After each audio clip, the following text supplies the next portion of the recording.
Hello friends, today I'm at the gravesite of Christa McAuliffe, who was the first teacher in space.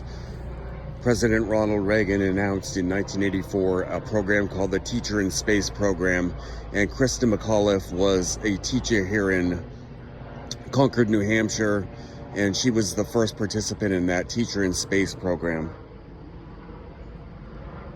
So on January 28th of 1986, she was a payload specialist aboard the Space Shuttle Challenger.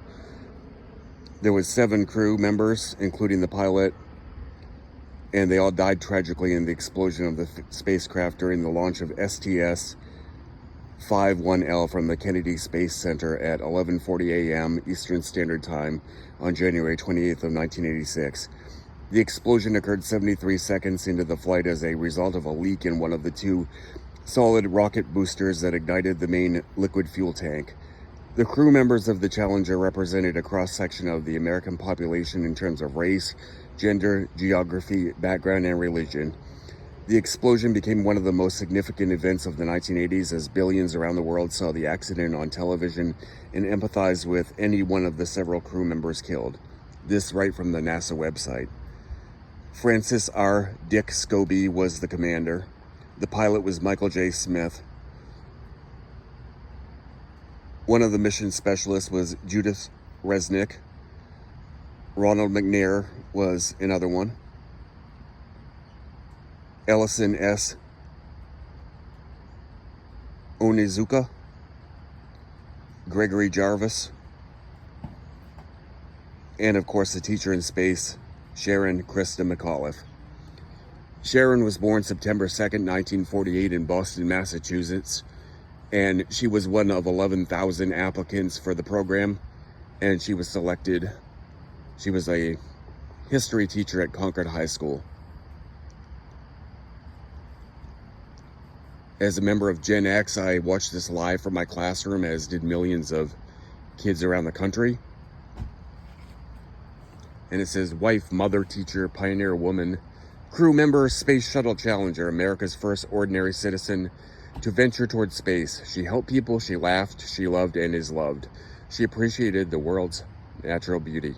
She was curious and sought to learn who we are and what the universe is about. She relied on her own judgment and moral courage to do right. She cared about the suffering of her fellow man. She tried to protect our spaceship Earth. She taught her children to do the same. You can see many well-wishers have left many memorials here. You have a lot of astronauts, blocks that says Christa, many other things. It's a great memorial right in the back of the cemetery. I happen to be in Vermont for a few days, so I wanted to stop by and pay tribute to this. Her fellow astronauts are buried around the country. The unidentified remains are buried at Arlington National Cemetery. Some were cremated and their ashes were spread at sea. But it was one of the first times I realized that something could indeed go wrong. And I watched it when I was 7 years old from my classroom. It was a live feed. Millions of kids around the country saw the same thing. We all had teachers we could all identify. It was supposed to be a very exciting event.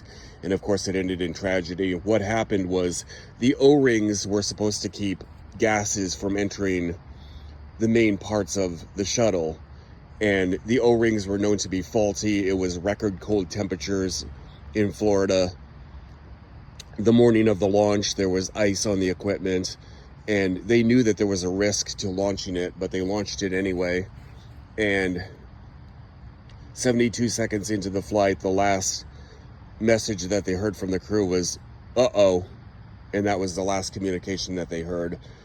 When people saw it on live TV, at first they didn't know what was going on. They thought that the smoke was just part of the launch. But then it became quickly apparent that something was wrong. I seem to remember my teacher running to the front of the room and turning off the television. A few months later, I actually watched a passing of Halley's Comet live. I got up at 4 in the morning, and my father and myself went to the neighbors next door to see the pass of Halley's Comet. I'll be a very old man by the time it passes again, but I hope to be there. This event and Halley's Comet a few months later created a lifelong interest in space for me. As part of the tragedy, after the O-rings failed and hot air entered the fuel combustion chamber, what we saw from an explosion was actually the fuel tank exploding, which propelled the crew chamber farther into space, but nothing was attached to the fuel tank, so they couldn't possibly steer it. Now, the crew had bottles of emergency air, and 3 of those bottles were opened, so they were conscious for at least the initial separation. The terror they must have felt. And it is thought that they didn't die right away. So the explosion didn't actually kill them, rather separated the fuel tank from the crew chamber. And they fell over 2 miles, going over 200 miles an hour, and crashed into the Atlantic Ocean. The remains were recovered some 3 months later, except for crew member Jarvis, who they saw come to the surface and then disappear beneath the waves, and they were able to find him months later.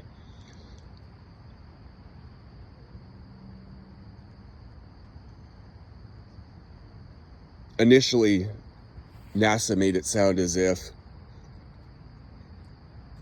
they had died with the explosion, but it was found out later that that couldn't have happened.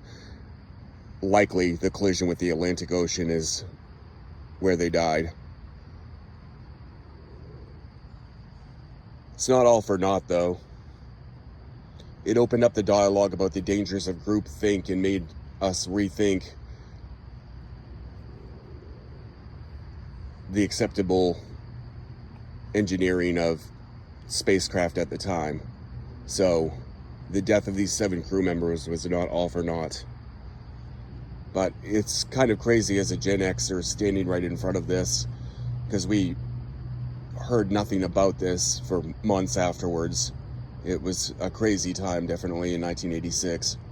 But wanted to stop by, pay my respects to Sharon, Christa McAuliffe, and also all the astronauts that were aboard the Challenger that day.